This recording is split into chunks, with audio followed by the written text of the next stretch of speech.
ছাটকা chairman হয়েছে, সেই সুযোগ আর নাই। গত পরশুদিন একদিনে সব চেয়ারম্যান শেষ, সব উপজেলা চেয়ারম্যান শেষ, সব কক্সবাজার জেলা চেয়ারম্যান শেষ হয়ে গেছে। যেমন ভাবে এসেছে সেমন ভাবে চলে গেছে। ভবিষ্যতে বিএনপি সরকারের নেতৃত্বে যারা প্রকৃতভাবে ভোট দিয়ে জনপ্রতিনিধি নির্বাচিত করা হবে। গতবারে আমি 2-3 বার কাউন্সিলর হয়েছিলাম। এই অবৈধ সরকার, এই মধ্যরাতের সরকার, এই আওয়ামী লীগের বাটপাড়ারা আমাকে কাউন্সিলর হতে ঘোষণা দেয় নাই ভাইরা। এই বিষয় আপনাদেরকে দিলাম। আমার বিরুদ্ধে 17টি মামলা দেওয়া হয়েছে, বাড়িতে থাকতে পারে নাই, মামলা হামলার শিকার হয়েছে। এখন প্রতিশোধ নেওয়ার সময় এসেছে।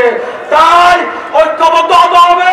ষড়যন্ত্র হচ্ছে, আরো হবে। স্বাধীনতা অর্জনের চেয়ে স্বাধীনতা রক্ষা করা বড় কঠিন। এই জন্য কাঁধে কাঁধ মিলে হিংসা বিদেশ মিলে গিয়ে এই দেশ থেকে অবৈধ সরকার, পুলিশ সরকারকে চিরতরে উৎখাত করতে হবে ভাইয়েরা।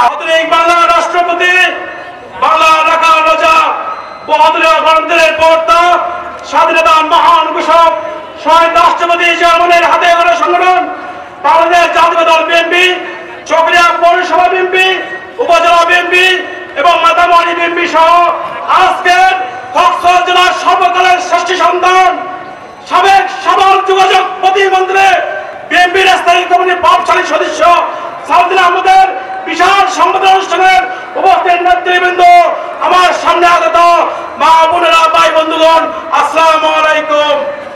সঙ্গে আপনারা জানেন 17 বছর এই সরকার, অবৈধ সরকার, জুলুম সরকার, মধ্যরাতের সরকার, খুনি হাসিনার সরকার এদেশের মানুষকে অত্যাচার করেছে। এর প্রতিফলন স্বরূপ ছাত্র জনতা মিলে এই অবৈধ সরকারকে এদেশ থেকে বিতাড়িত করতে সক্ষম হয়েছে ভাইরা। কিন্তু ষড়যন্ত্র শেষ হয় নাই। আপনারা জানেন প্রিয় নেতা সাউদ্দিন ভাইকে 63 দিন গুম করার পর ভারতে ফেলে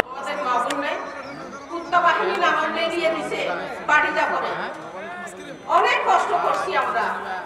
এই কক্সবাজার জেলা মহিলা দলের প্রাপ্ত সভাপতি হয়ে এবং উপজেলা মহিলা দলের আহ্বায়ক হয়ে আমি দুর্দিনে ছিলাম। আজীবন থাকবো ইনশাআল্লাহ আপনাদের পাশে। আমি পিছপা হই নাই। আমি অনেক কষ্ট করেও আমি হাল ছাড়ি নাই এই বিএনপির জন্য। এখন আমাদের নেতাকে যখন আমরা ফিরে পেয়েছি, অক্লান্ত পরিশ্রমে